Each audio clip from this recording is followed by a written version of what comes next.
ese rigira imitima yacu kandi rihugura imitima yacu. Mana ishaka byose turakwinginze, Mana ishaka byose umugotesha umwuka wera, Mana ishaka byose umukomeze kandi ntaba ari wowe uvuga, aba ari wowe uvuga mu izina ryawe Yesu. Imitima yacu rero yiteguye kwakira ijambo ryawe, tubigusabye twizeye mu izina rya Yesu Kristo umwami wacu, amen. Shimwe no jene nawe murashaka gushima Imana ku bwabyife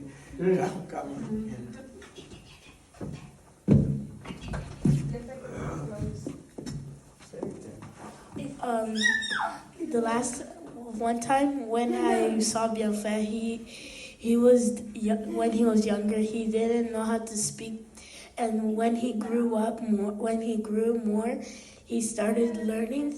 And he's getting better and better. And one day, if he starts learning how to talk, then he'll be capable to talk. And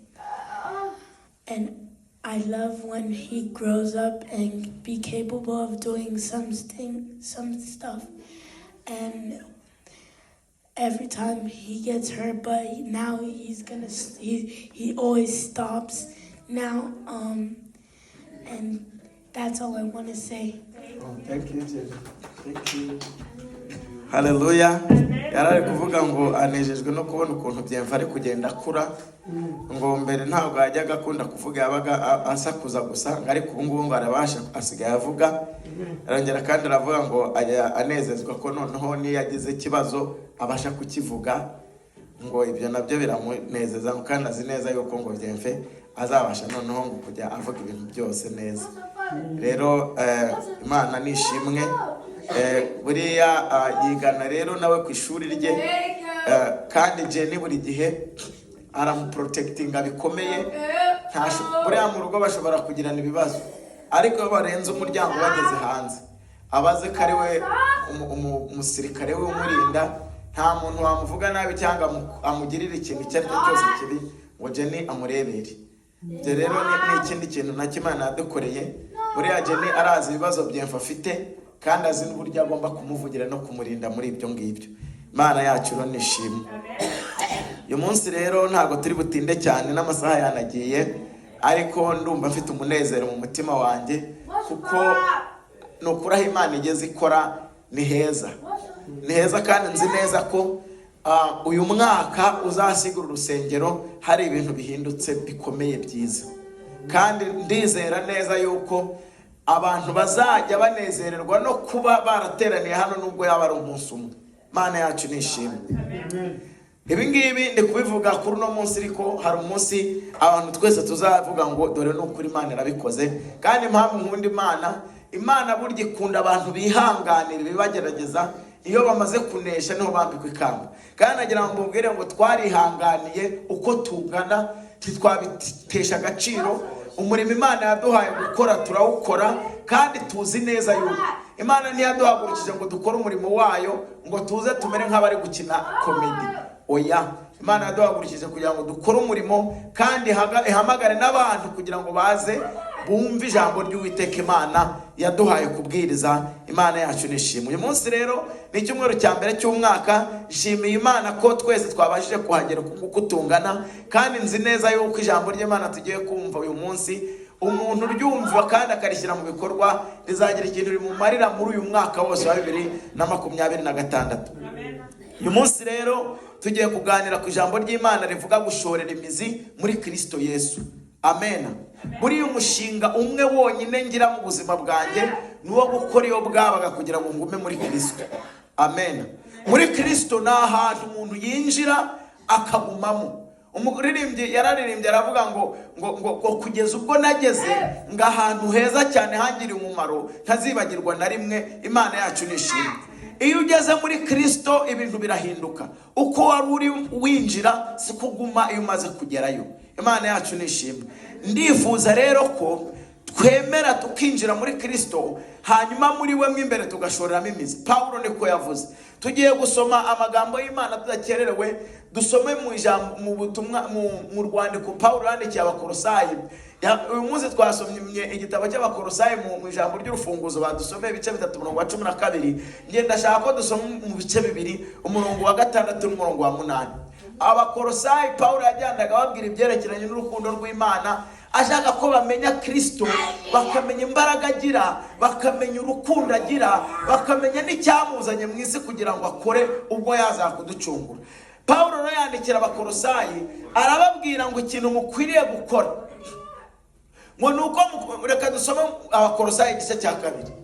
Igice cya 2 cy'igitabo cy'Abakolosayi, Pawulo yandikiye urwandiko Pawulo yandikiye Abakolosayi, ibice 2 umurongo wa 6 kugeza ku murongo wa 8. Ubu hari impamvu yatumye iri jambo amabyeyi nawe aritekerejeho akaba ari rya somo. Urumva harimo amagambo meza numvise twatangirana umwaka. Aha turasoma ibice 2 by'Abakolosayi by'urwandiko Pawulo yandikiye Abakolosayi, hanyuma turasoma ibice 2 umurongo wa 6 kugeza ku murongo wa 8 n'izina rya Kristo Yesu dusome. Haravuga ngo nuko rero nk'uko mwakiriye Kristo Yesu umwami wacu, aba ari nako mugendera muri we. Muri kurwango muri Kristo wamwakiriye ukajya muri we, muri Kristo Yesu habamo imihanda. Ushobora kugenderamo muri Kristo Yesu, ukajya iburyo ukajya ibumoso. Muri Kristo Yesu harimo inzira, muri Kristo Yesu harimo ubugingo, muri Kristo Yesu harimo ibintu byose twifuza. Pawulo yaravuze ngo nimumara kugera muri Kristo Yesu, ngo umwe mwakiriye, ngo mujye mugendera muri we. Ahantu hose munyuze mujye mugenda muzi neza ko muri kunyura muri Kristo Yesu. Aravuga ngo mushoreremo imizi muri Kristo, mushoreremo imizi muri we, ngo kandi mwubatswe muri we. Nukuvuga ngo muri Kristo nugushyiramo inyubako.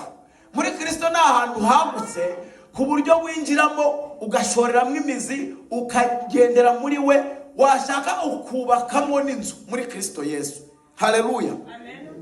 Hanyuma aravuga ngo muri we mwubakemo, ngo mubarimo mwubatswe, ngo hanyuma ngo mukomejwe no kwizera nk'uko mwigishijwe, ngo mufite ishimwe ryinshi risesekaye, ngo mwirinde hatagira umuntu ubanyagisha ubwenge bw'abantu n'ibihendo by'ubusa bikurikiza imihango y'abantu, iyo bahawe na ba sekuruza ho akarande, kandi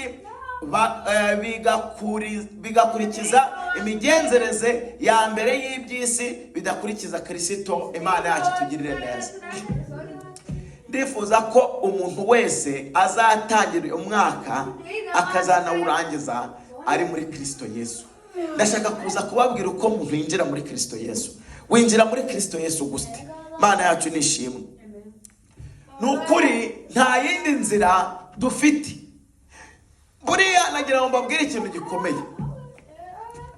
Imana iturema yari dufite umushinga mwiza wo kugira ngo tuzabeho ubuziraherezo tudapfa. Niyo mpamvu ngira ngo mbabwire impamvu tugomba kujya muri Kristo Yesu.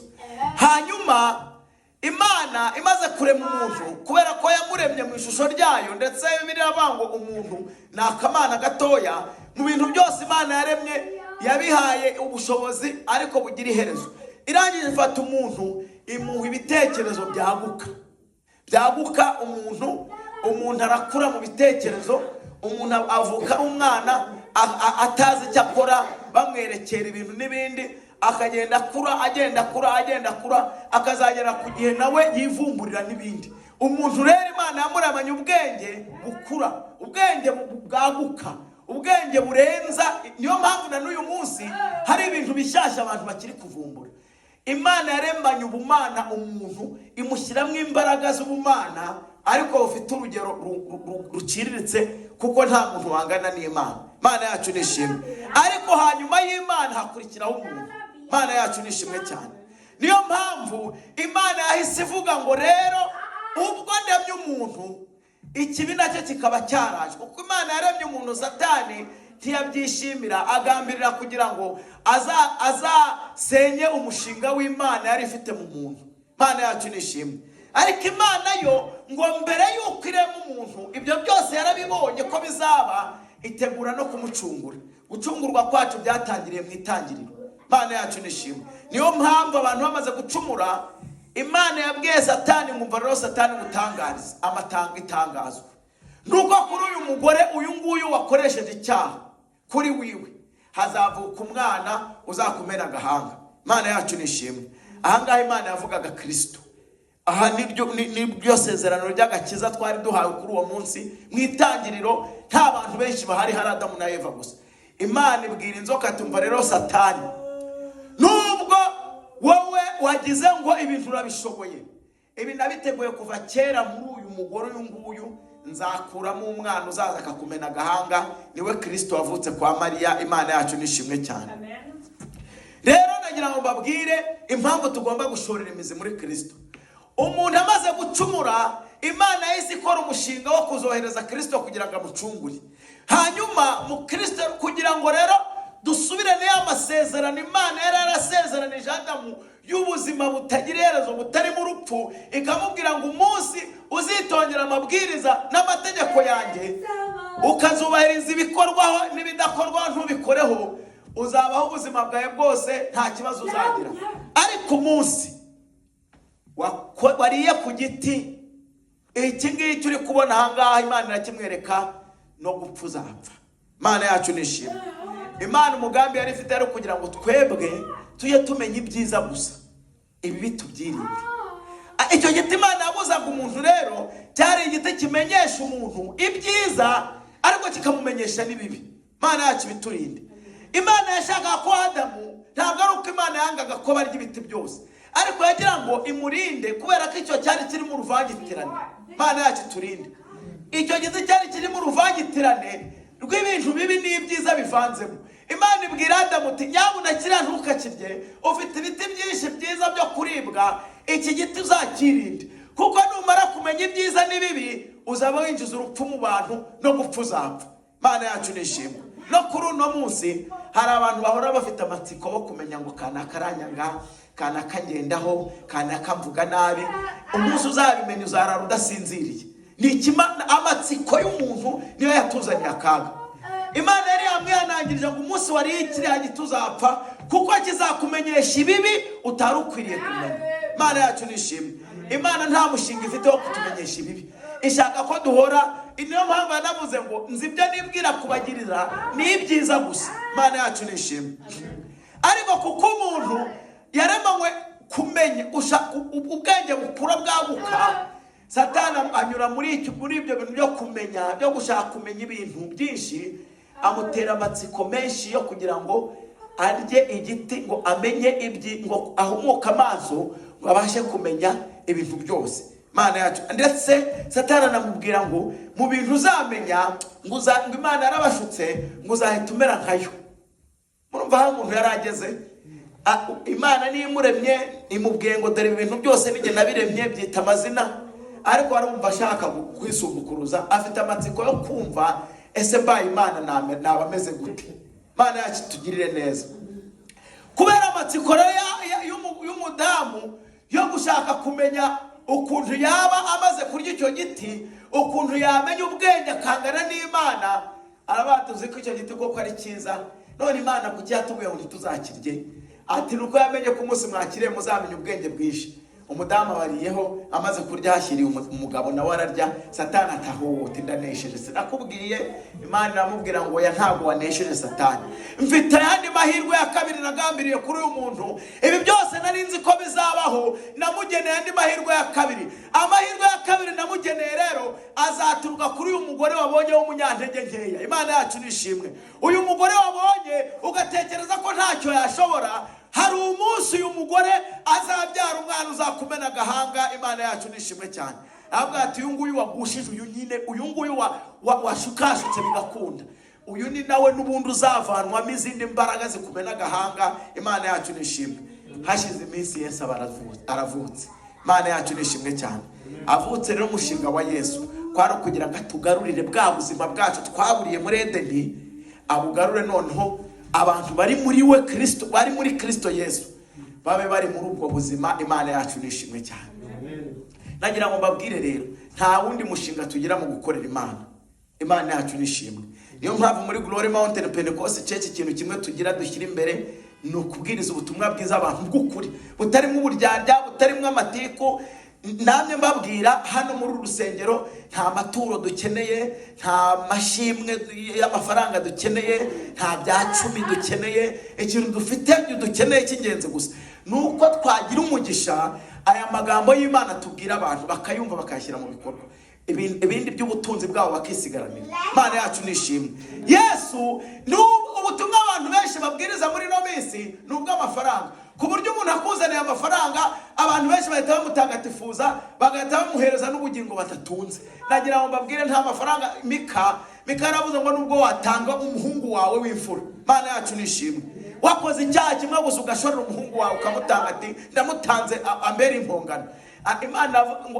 Imana yaramubwiye ngo ntabwo byamubera itura Imana yemera. Imana yacu nishimwe. Imana ntiyemera amafaranga, ntishaka inyana zimaze imyaka, ntishaka irindi, ngishaka umutima uciye bugufi wubaha Imana ugahindisha umushyitsi n'ijambo ryayo. Imana yacu nishimwe cyane. Ni nabyo umugabo Petero yavuze ubwo yazaga yibwira ko nta wundi Imana yagirira neza, amaze kubona ko Imana umuntu yubaha akora ibyo gukiranuka imwemera, abihamiriza imbere y'abantu uti noneho uyu munsi nibwo menye neza yuko Imana itagira itarobanura ku butoni. Nagira ngo mbabwire nta mafaranga watanga mu rusengero ngo agukize ibyaha. Imana yacu tugirire neza. Nta butunzi wafata ngo uterure ibyo utunze byose ubishorere ubishyire umuntu wagusengera kurambika ibiganza ngo ukizwe. Agakiza kava muri Kristo gusa honyine, nta handi hantu Imana yakoreye ibintu byagukiza, ni muri Yesu honyine. Imana yacu nishimwe. Niyo mpamvu uyu munsi rero turi gutangira umwaka ndi kukubwira ngo ushorere imizi muri Kristo Yesu. Niho honyine uzasubirizwa amasezerano yayandi twahombeye kuri Adamu na Eva. Imana yacu nishimwe. Imana Paulo yaravuze ngo muri Kristo Yesu ngo niho Imana yashyize amasezerano yacu yose. Imana yacu nishimwe cyane. Yafashe amasezerano yacu yose, ibyifuzo byacu byose, ibyo dukeneye byose ngibishyira muri Kristo Yesu, irangije iramuduhereza. Hahirwa abamwakiriye, kuko abamwakiriye babasha kugendera muri we, babasha gukorera muri we, babasha kuba bubatswe muri Kristo Yesu. Imana yacu nishimwe. Niho honyine tuzabonera ubugingo buhoraho, bwa bundi twanyazwe na Satani muri Edeni. Nagira ngo mbabwire muri Kristo Yesu niho harimo bwa buzima twahombeye muri Edeni. Umuntu ugezemo ntabwo aguma uko yarari. Iyo umaze kwinjira muri Kristo Yesu hari ikindi kintu gihita gikoreka, uhita uhinduka icyaremwe gishya. Imana yacu nishimwe. Ukabiki icyaremwe gishya kidapfa. Imana yacu nishimwe. Uhinduka icyaremwe gishya kidapfa. Niyo mpamvu Paulo Yesu yabwiye Nikodemo ngo ikibyawe n'umubiri nacyo ni umubiri, ariko ikibyawe n'umwuka nacyo ni umwuka. Iyo twavutse ubwa kabiri, iyo twavutse ubwa mbere dupfa kabiri. Imana yacu nitugirire neza. Ariko iyo twavutse ubwa kabiri, haleluya, dupfa rimwe ubundi tukazukana ubuzima buhoraho. Imana yacu nishimwe cyane. Niyo mpamvu ngira ngo mbabwire rero dukeneye kuvuka ubwa kabiri kugira ngo tubashe kubona uburyo twinjira muri Kristo Yesu. Wavuka ubwa kabiri gute? Ni ukwemera ko Kristo ari we mwami wawe ubuzima bwawe, ukabigenderamo mu mutima wawe, ukabigenderamo mu bitekerezo byawe. Niko bita kugendera muri Kristo. Haleluya. Kugendera muri Kristo ntabwo ari kumuzana ngo umuhanda ujye ugenda ukandagiyeho. Ni ukugenda mu bitekerezo byawe, umutekereza imbaraga ziwe, utekereza urukundo yagukunze, utekereza imirimo yakoreye Golgotha ku bwawe. Imana yacu nishimwe. Hanyuma ibyo bintu ukabiha agaciro, ukajya ugenda ubyibaza ku manywa na nijoro. Muri ijambo ry'Imana muri Zaburi igice cya mbere, aha niho turi busange, turahasoma nyuma ariko niho turi busange ikintu wakora kugira ngo ube uri muri Kristo Yesu. Ndashaka ko dusoma mu Efeso igice cya 4 umurongo wa 13. Igitabo cy'Abefeso igice cya 4 umurongo wa 13 kugeza ku murongo wa 16. Abefeso igice cya 4 umurongo wa 13 kugera ku murongo wa 16. Reka dusome mu izina ry'Umwami wacu Yesu Kristo. Igitabo urwandiko Paulo yandikiye Abefeso igice cya 4 umurongo wa 13 kugera ku wa 16.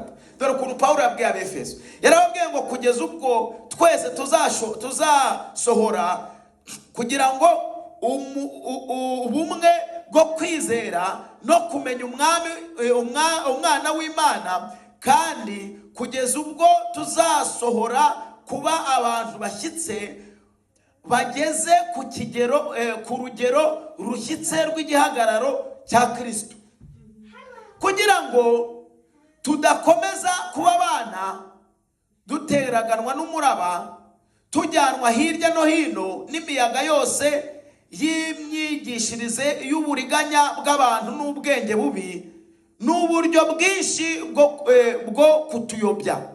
Ahubwo tuvuge ukuri turi mu rukundo, dukurire muri we muri byose. Tujye dukura ariko dukurira muri Kristo muri byose.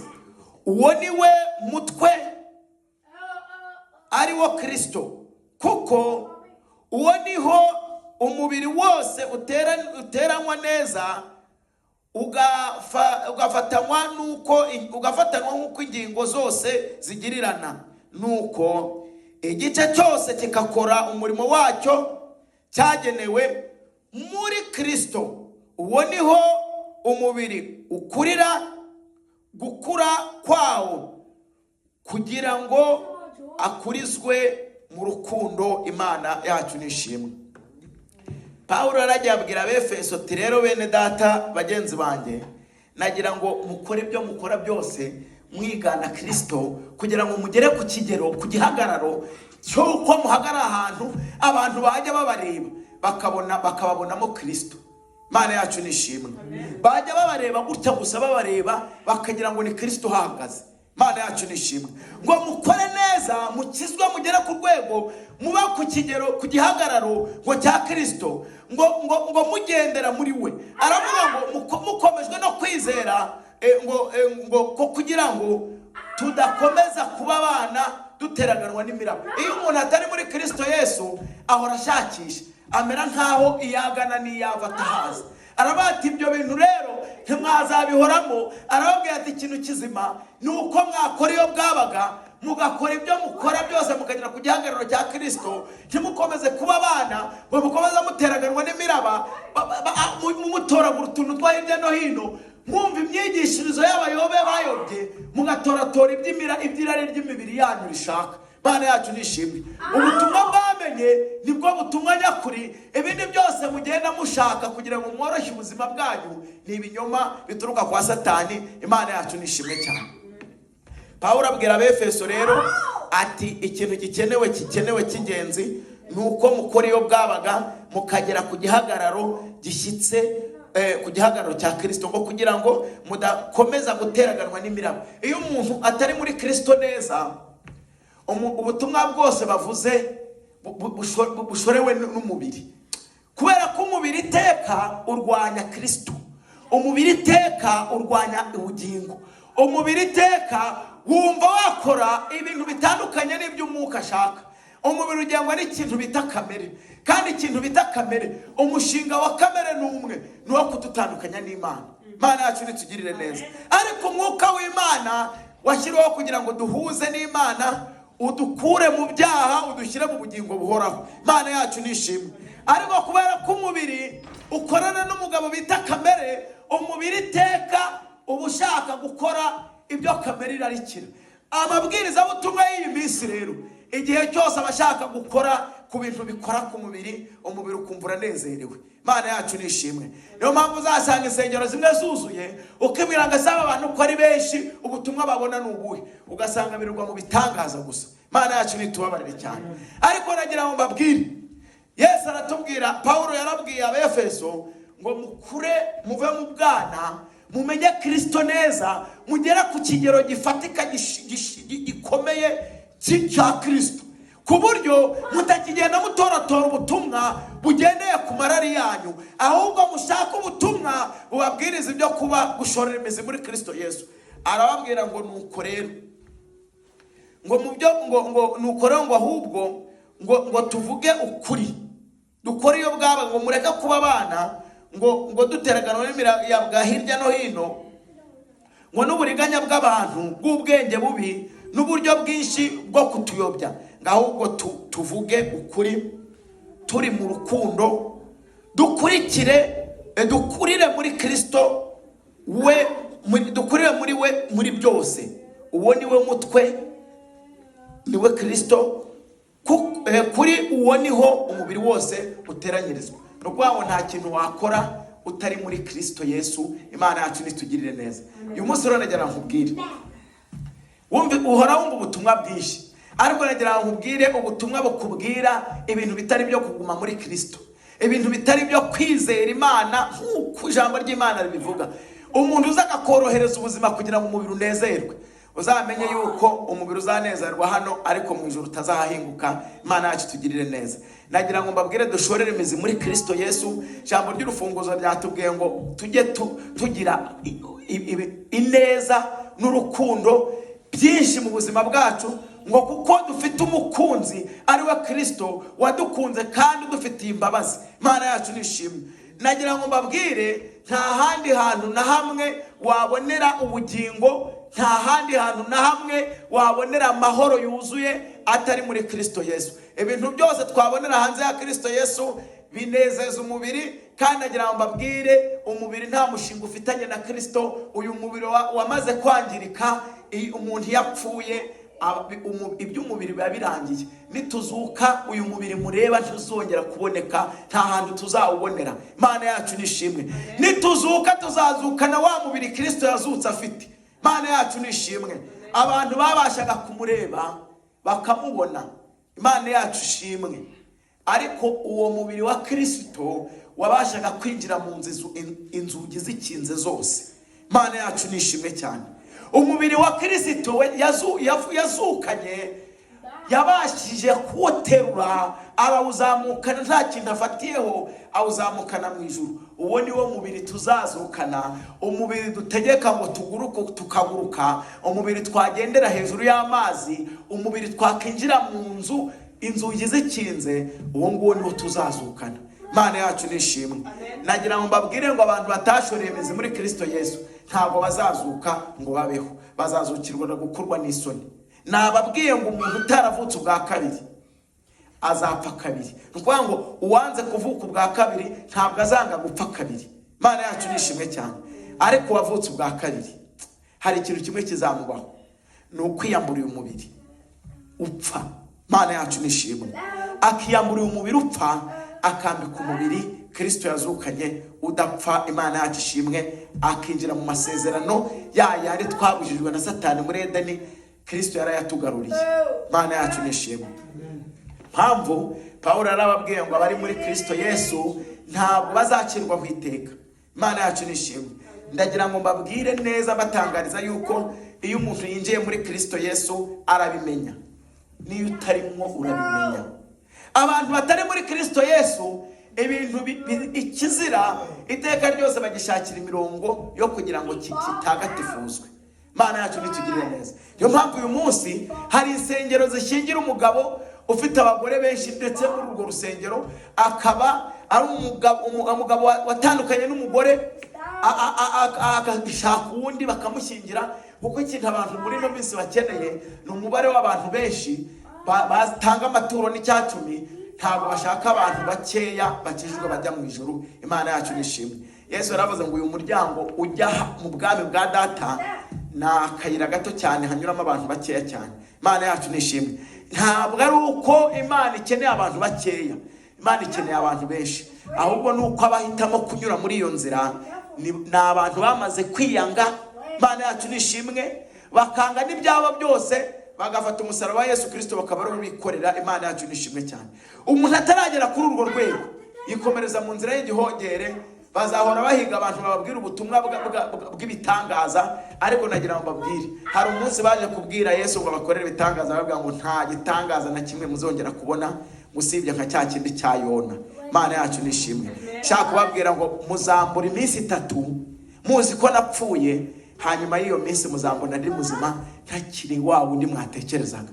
Imana yacu nishimwe. Nagira ngo mbabwire Yesu yarazutse aduhereza imbaraga zo kuzazuka natwe. Umuntu rero ushaka koroshya ubuzima kugira ngo akunde abe muri Kristo Yesu, ariko no mu mubiri, Yesu yarababwiye ngo ibyo ntibijya bikunda. Ngo wakorera Imana mukorere n'isi bikunde. Imana yacu nishimwe. Ugomba guhitamo ikintu kimwe, ngo ntabwo wabasha gukora abami babiri icyarimwe, ngo uko wanezeza umwe uwundi ukamutesha agaciro, ntibyakunda. Nagira ngo mbabwire ngo duhitemo Kristo wenyine, ibindi byose tubyihorere. Amen. Reka dusome ijambo ry'Imana turebe ukuntu ubutumwa bwiza bwa Yohana bwavuze. Ubutumwa bwa Kristo uko bwanditswe na Yohana, ibice 15 umurongo wa 4 kugeza ku murongo wa 7. Hari amagambo mu butumwa bwiza atubwira kuguma muri uwo mugabo turi kuvuga Kristo. Iyo winjiye Kristo, muri we hari freedom, ubasha kwinjira ukabasha no gusohoka. Imana yacu nishimwe. Iyo winjiye muri Kristo ntugumemo, iyo ubishatse urasohoka. Ntabwo Kristo afata abantu ku ngufu. Imana yacu nishimwe. Nkunze kubibabwira, Kristo ntafata abantu ku ngufu. Niyo mpamvu habaho kumwizera. Arakubwira ngo jyewe nijye nzira, nijye kuri n'ubugingo, nta muntu uzajya kwa Data ntamujyanye. Ushaka kuba muri jyewe niyiyange n'iby'isi byose ankurikire, nanjye nzamuha ubugingo buhoraho. Imana yacu nishimwe. Iyo umuntu abyumvise akabyizera, akurikira akagenda akaba muri Kristo. Iyo ugeze muri Kristo, irari ry'umubiri ntiriba rihagaze, kamere ntabahagaze, ariko ijambo ry'Imana ravuga ngo mwicishe kamere umwuka wera. Imana yacu nishimwe. Kamere uramuhondagura, yashaka kubyuka. Ijambo hari muri byavuga ngo nashaka kubyuka ngo umurimbure umucepe, ngo pare nihariwe n'ibya Kristo Yesu. Imana yacu nishimwe. Kamere najya byuka kubwira yuko hari ibintu wahombye, ujye umubwira ngo ariko hari n'ibyo nungutse. Imana yacu nishimwe. Ibyo nahombye nabihombye kubwo kugira ngo nunguke ubutunzi buri muri Kristo, kandi ibyo nahombye ntabwo bihenze kurusha ibyo nakiriye. Imana yacu nishimwe. Ndagira ngo mbabwire ngo ibintu byose waretse ku bwa Kristo, nta gihombo wagize. Ariko nagira ngo mbabwire, niba warageze muri Kristo ukaba nta kintu waretse, ntabwo uragerayo. Uracyari inyuma y'umuryango, uracyari gushakisha inzira. Nagira ngo mbabwire ngo iyo ugeze muri Kristo hari ibintu uhindukaho. Imana yacu nishimwe.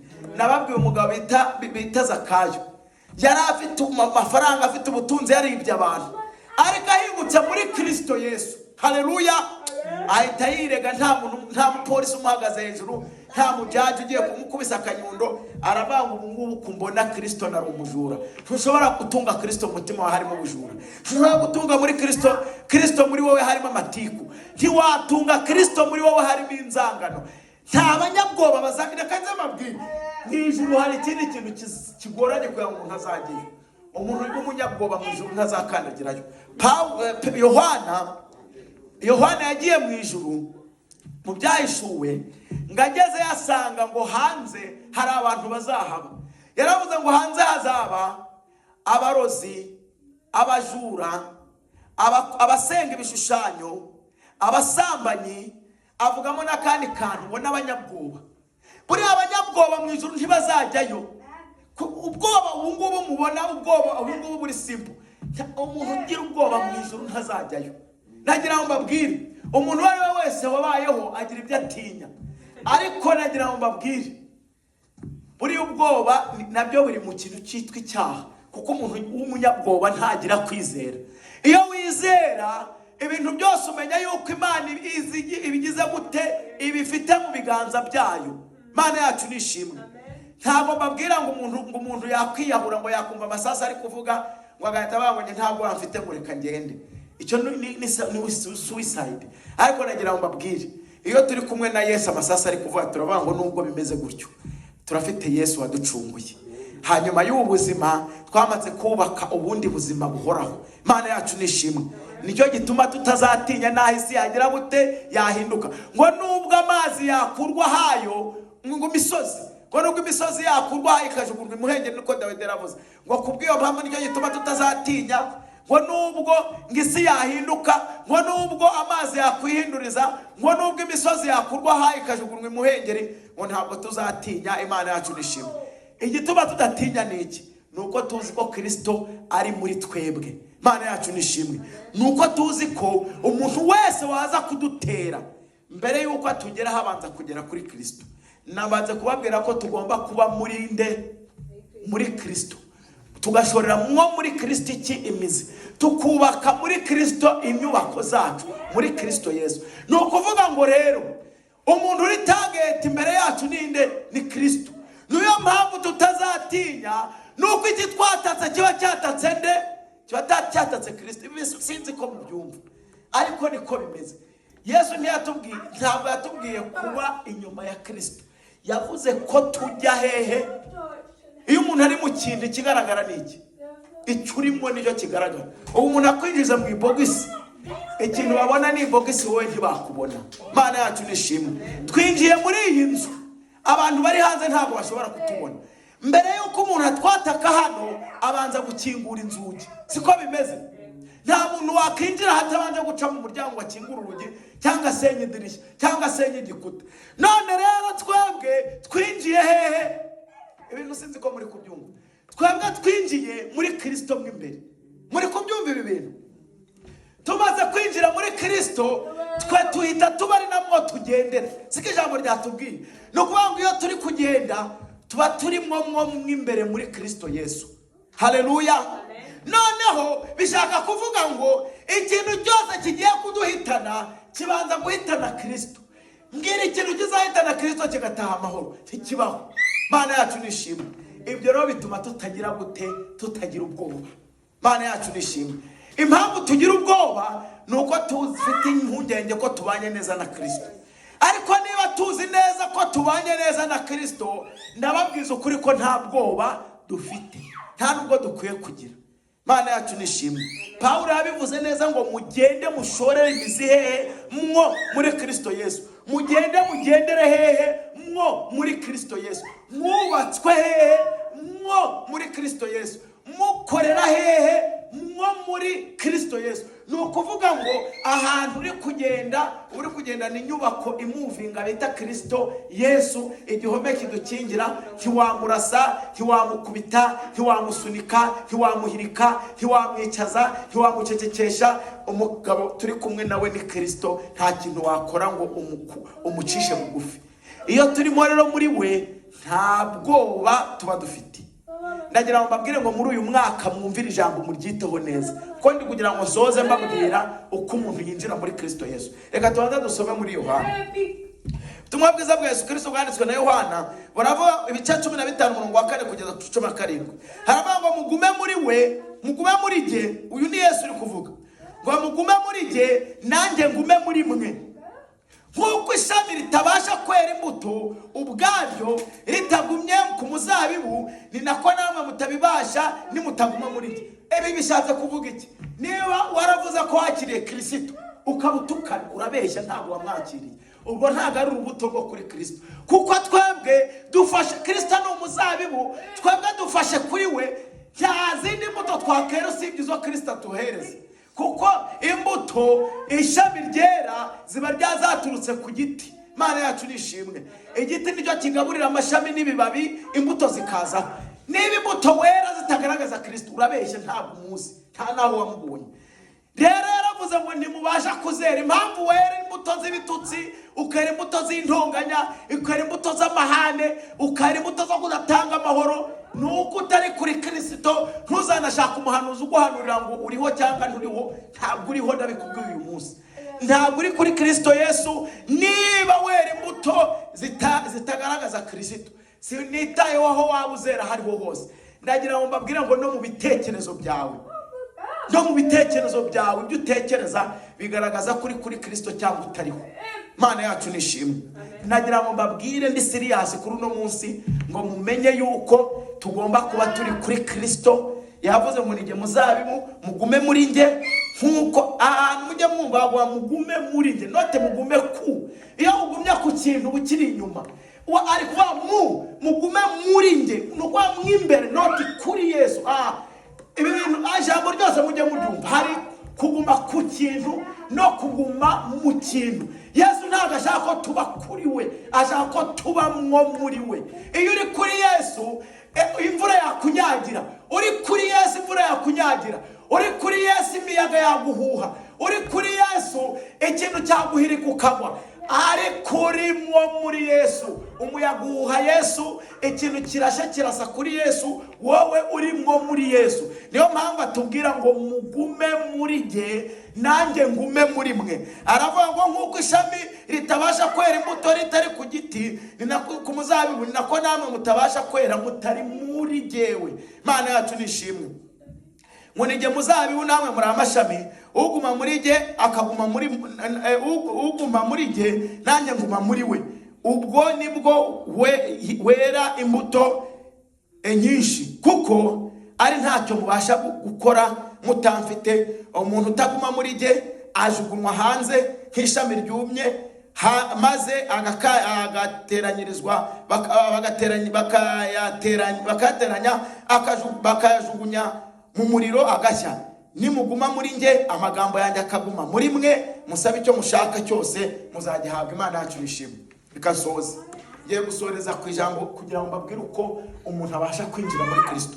Ubu tugiye kureba umuntu utarinjira muri Kristo, ukiri inyuma ya Kristo, yakinjiramo bigenze gute. Reka mbabwire ikintu gituma winjiramo. Ijambo ry'Imana Zaburi igice cya 1 umurongo wa 1 kugera ku murongo wa 3 haratubwira ngo hahirwa umuntu udakurikiza imigambi y'iki, ntahagarare mu nzira z'abanyabyaha, ntiyicarane n'abakobanyi, ahubwo amategeko y'Imana akajya aba ariyo yibwira ku manywa n'ijoro. Umwana yamaze kutubwira ahantu tugomba kuba turi. Ni ukuvuga ngo icya mbere ni ukudahagarara mu nzira, ni ukutagira imigambi y'ababi. Hanyuma no guhagarara, kubera ko ubundi ntiwahagarara ahandi hatari muri Kristo, ntuhagarare mu nzira izo arizo zose z'abanyabyaha. Ntiwicare ahantu wicaye, nuko Imana iri kutubwira kuba ufite imigambi myiza, ukirinda kugira imigambi y'ababi mu mutima wawe, ntugambirire ibintu bibi. Hanyuma wanajya ugenda ntugendere mu nzira z'abanyabyaha. Wajya kwicara ntiwicarane n'abakobanyi. Ni ukuvuga ahantu ugenda naho wicara n'ibyo utekereza ugomba kubirinda. Ni bwo buryo bwo kwinjira muri Kristo. Ni ibintu biri automatique, ibyo bikoze uhita winjira muri Kristo. Niyo code, niyo password. Ni ukuvuga ngo ni ukwirinda gukurikiza imigambi y'ababi. Wajya ugenda ntugendere mu nzira z'abanyabyaha, wajya wicara ntiwicarane n'abakobanyi. Hanyuma ugakora ikintu gikomeye cy'uko ahubwo amategeko y'Imana ukajya uba ariyo wibwira ku manywa, ariko na nijoro ugakomeza ukayibwira. Apana kuza mu rusengero ku manywa utubwira ibya haleluya, wagera nijoro ukabivamo. Ugomba kwibwira amategeko y'Imana ku manywa, abantu bari kukureba. Wajya n'ahantu bwije batari kukubona, ugakomeza ukagendera muri ayo mategeko y'Uwiteka Imana ku manywa. Hanyuma kandi na gihe na nijoro, bishaka ngo nta gihe na kimwe ufite cyo gusigaza akanya ko kugira ngo ube utibwira amategeko y'Uwiteka. Hanyuma ngo ikizakurikiraho kuri uwo muntu rero, ngo kandi amategeko y'Uwiteka ukaba ariyo wibwira ku manywa nijoro, ngo uwo muntu umeze utyo azahwana n'igiti cyatewe ku mugezi, ngo cyera imbuto mu gihe cyacyo, ngo kandi ntabwo byashoboka ko amababi yacyo agira gute abasha kuma. Imana yacu nishimwe ngo hanyuma ikintu cyose azakora. Ibintu uri kubyumva? Nk'ikintu ntabwo ari ibintu bikeya, ikintu icyo ari cyo cyose umuntu umeze gutyo. Nuko umuntu wamaze kwinjira muri Kristo Yesu nta kintu yakora ngo kinanirwe gukunda. Imana yacu nishimwe. Ikintu cyose akoze kimubera cyiza. Nagira ngo dusenge Imana. Simbizi, ndagira ngo uyu munsi dukore ibintu biri special. Ndabizi ko twese twakiriye Kristo, ariko ndagira ngo nkubaze, waramwakiriye neza? Iyo ugiye wumva wibwira amategeko yiwe ku manywa na nijoro, wumva nta kintu cyakura. Iyo wumvise ikintu kigutera ubwoba, uhita wibuka kuri muri Kristo Yesu, ukavuga unanibagiwe, kumbe nsanze ndi muri Kristo Yesu, nta bwoba ngifite. Ufite ubwo igihe cyose wumva ufite ubwoba bw'ibizakubaho, uzajya umenya ku kibazo cyabayeho ntabwo ari ikindi, nuko wavuye muri Kristo Yesu. Cyangwa se wowe uzi kuri muri Kristo Yesu, ariko ntubyizera ko Yesu hari icyo yakumarira. Icyo ni ikibazo gikomeye. Kuba uri muri Kristo Yesu ariko ukaba wumva utizera ko hari icyo yakumarira, ni ikibazo gikomeye. Mu bintu Yesu atakora ni ukuguta mu nama. Ni inshuti nziza, nta kuntu Yesu yakuvaho ngo akure kupfe ntibishyikirazira. Yesu ntiyakureka. Iyo rero warekeye aho kwizera, uba uvuze ngo Yesu ndakuze, ariko nta wamenya ibyo wakora, nta wakwizera neza. Tuguye kwizera Yesu tukamariramo urushinge. Twajya tubona ikintu kije tukakibwira, ntitwirirwe tunahamagara Yesu, tukakibwira ngo Kristo ari kumwe natwe. Imana yacu nishimwe. Gehazi yasohotse hanze mu gitondo asanga ingabo zahagose. Aje kubwira Elisa ati duhunge. Elisa aravuga ati mpunga njya hehe? Bati twagoswe abasirikare batugose ahantu hose. aravuga ati ngewe mfite umwami undinda ku manywa na nijoro nta bwoba mfite. Bati nyamara kandi ibyo ntabwo uza ingabo za hariya. Aravuga ati Mana mpumurira amaso wereke uyu mugabo ibintu bijya biba ku muntu winjiye muri Kristo Yesu. Ngo Imana imuhumuye amaso abona ngo agoswe n'amafarashi n'ingabo, ingabo nyinshi z'abamarayika ngo bagendera ku mafarashi yaka umuriro. Arangije ahita avuga ati none bari ukungu reka nze nisubire mu nzu nifatire breakfast. Nagira ngo mbabwire ngo ikibazo tugira nuko tutizera izo mbaraga za Kristo Yesu. Ntabwo dukeneye kuzibona, Mana yacu nishimwe, ariko tugombye kwizera ko zihari. Kubera ko turi muri, niba turi muri Kristo Yesu, ntabwo Kristo nagira ngo mbahe urugero. Ninde inshuti ya perezida? Ntabwo muzi, ariko reka dufate nk'inshuti ya perezida, inshuti ye y'amagara yagize birthday perezida akajya kwisura. Mbere yuko perezida ajya kuri urwo rugo, baba haragiye abashinzwe umutekano bakajya gucunga umutekano mbere yuko perezida hagera. Yamara kuza akazana itimu y'abasirikare benshi barinda umutekano wiwe. Nguko koko tubanye na Kristo. Kubera ko Kristo aba ari muri twebwe, kandi Kristo akaba ari umwami, ntabwo aba ari wenyine. Mana yacu nishimwe.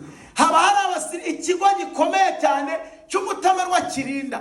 Ni nayo mpamvu ubwoba abantu babugira mu ijuru ntibazajyayo, kubera ko ubwoba ni ikimenyetso cyo kutizera, kandi umuntu utizera mu ijuru ntazajyayo. Ibi mbibabwiye ku mugaragaro mubimenye. Iyo tuvuze ubwoba ntituba tuvuga ubwoba bwo kuzarimbuka gusa, tuba tuvuga n'ubwoba bw'ubuzima busanzwe. Ukaryama ukumva ejo ntuzaramuka kubera ko kwa kana kabavuze. Ukaryama ukumva ntibizakunda kubera ko wabitse mu muryango ukarenga urusaro ruriho amaraso. Kubera ko waryamye mu gitondo wakora ku ngufuri mu gitondo ugasanga hazengeho umurizo w'isibika. Nagira ngo ubwire ubwo bwoba ntibuzatuma ujya mu ijuru. Ishwi. Kubera ko iyo turi muri Kristo Yesu ibyo bintu byose tuba twarabirenze, twaragiye kure yabyo. Umuntu ufite ubwoba nk'ubwo mu ijuru ntazahakandagira. Niba hari ikintu wumva muri iri jambo rikubwiye ukumva hari uburyo wumva utari muri Kristo neza, ni ukuri ni amahirwe kugira ngo uhaguruke dusenge. Ibi bintu ndi kubabwira ni ibintu bifatika, ntabwo ari imikino, si n'urwenya ndi gutera.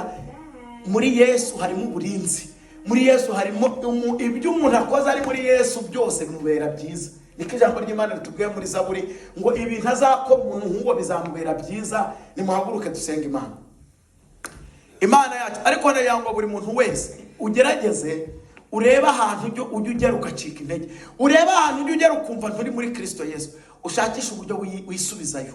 Ntabwo ari njye nkwinjiza muri Yesu, ahubwo ukora wirinda gukurikiza imigambi y'ababi, ntuhagarare mu nzira z'abanyabyaha, ntiwicarane n'abakobanyi, hanyuma amategeko y'Imana ukaba ariyo wishimira, ukajya bariyo wibwira ku manywa na nijoro. Igikurikiyeho aho ngaho bamaze kugera muri Kristo Yesu. Reka dusenge Imana yacu dukunda kandi twizere. Abantu bose bahagaze imbere yawe, kandi Uwiteka Mana buri muntu wese mu mutima wiwe arabizi neza ko ari muri Kristo Yesu neza cyangwa se atarimo neza. Ariko icyo dushaka kuri uyu munsi utangira umwaka nuko twese twinjira muri Kristo Yesu kandi tugashoreramo imizi, ku buryo nta cyatunyeganyeza ngo kidukuremo. Iyo twashoye imizi nta butumwa bw'amafuti butukurayo, nta bintu, ntitugendera mu bitangaza. Twizera ijambo ryawe watubwiye gusa, ubundi tukagendera muri wowe, tukera imbuto zikwiriye abihano. Abantu bahagaze aha rero, buri muntu wese afite ikintu yumva kitagenze neza gituma ataragaragaye muri Kristo Yesu. Hari ibituma badashorera imizi muri wowe. Kubw'iyo mpamvu rero ndakwinginze Jehova Imana y'Abisirayeli, gira icyo ukora. Sinzi icyo wakora kuko ufite byinshi wakora kuri buri muntu wese uhagurutse imbere yawe.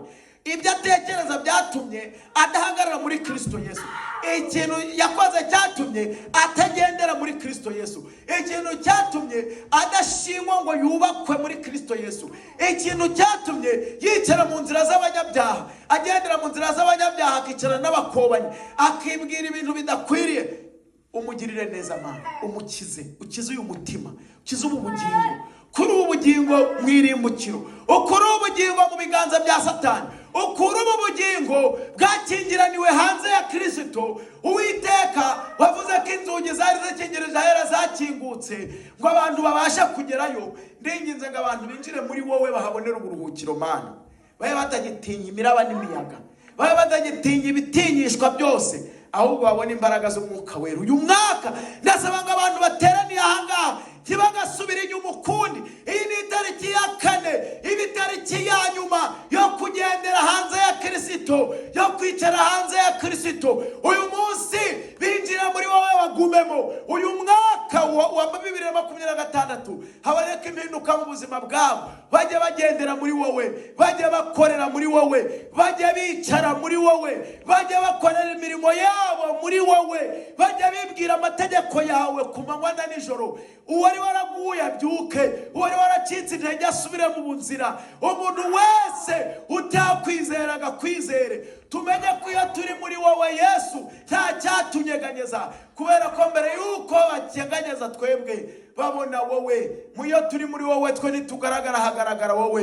Niyo mpamvu Paulo aravuze ngo sibyo ngibyo wabishobozwa n'iki babimubajije. Arababwira ngo n'ubundi sinabishobora, ariko mbishobozwa na Kristo ngo kuko ari ujya imbaraga.